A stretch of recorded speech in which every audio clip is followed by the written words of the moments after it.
ઓલપાડ તાલુકાના સરોલી સાંઈ મંદિરમાં આજથી વિશ્વ પ્રસિદ્ધ કથાકાર પ્રફુલ્લભાઈ શુક્લની 872મી રામકથાનો મંગલારંભ થયો હતો.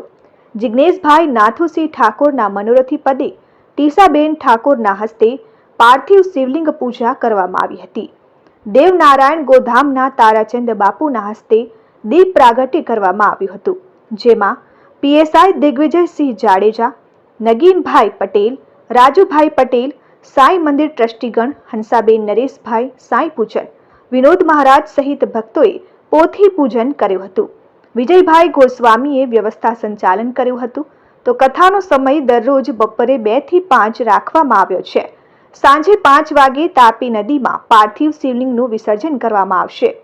આ કથામાં તલાદ, જોઠાણ, કનાજ, માસમા, ઈશાનપોર, સોનસખ, બલકસ અને ઓલપાડ સહિતના ભાવિકો સરોલી રામકથામાં ભાગ લઈ રહ્યા છે. ઓલપાડ સુરત રોડ પર આવેલા સરોલી ગામે આજથી શ્રી રામકથાનો મંગલ આરંભ સાંઈ મંદિરની અંદર ઉપર હોલમાં થઈ રહ્યો છે.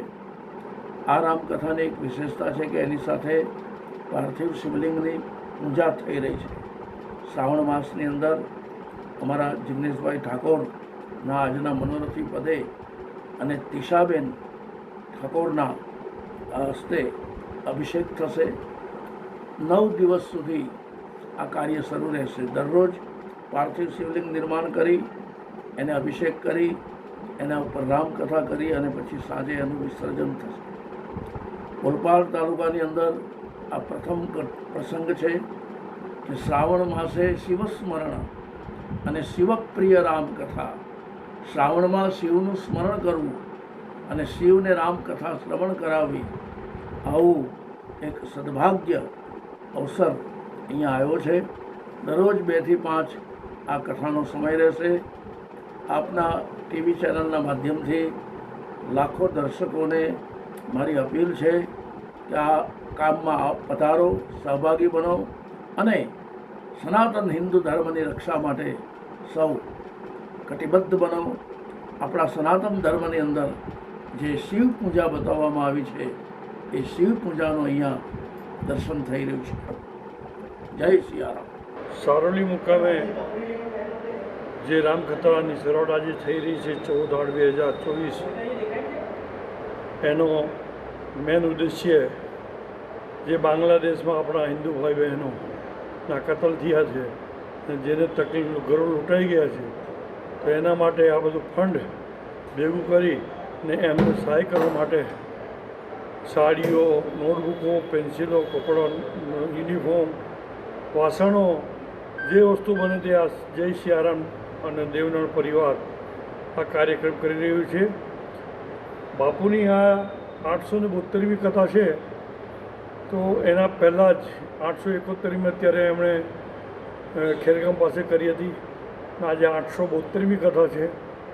તો હું પ્રભુને પ્રાર્થના કરું કે આ સરોલીની અંદર જે કથા છે એ કથા પાતેશ્વર શિવલિંગ રોજ બનાવવાના, એની પૂજા કરવાની અને એના મંત્ર જોડે એને એ કરી અને એને પાછી પાણીમાં એ કરવાની, વહેરાવાની.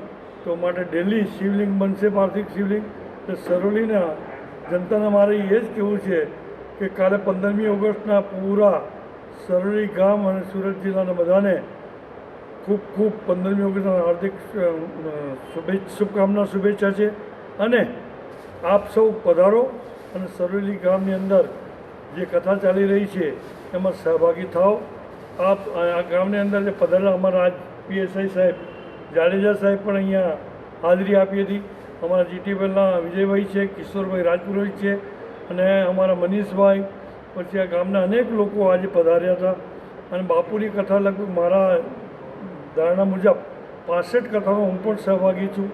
અને બાપુ કાલે એમની જન્મદિવસ પણ છે, તો હું એડવાન્સમાં પ્રભુને પ્રાર્થના કરું, દેવનારાયણ ભગવાનને પ્રાર્થના કરું, ગૌમાતાને પ્રાર્થના કરું કે એમના મુખેથી 1001 કથા થવી જોઈએ અને 100 વર્ષના થાય, એનો પરિવારનું સુખ શાંતિ રહે, એવી આજના દિવસે અને સરોલી ગામની પૂરી બહેનો અને ભાઈઓને હું ખૂબ ખૂબ આજના દિવસે શુભકામના, શુભેચ્છા આપું છું.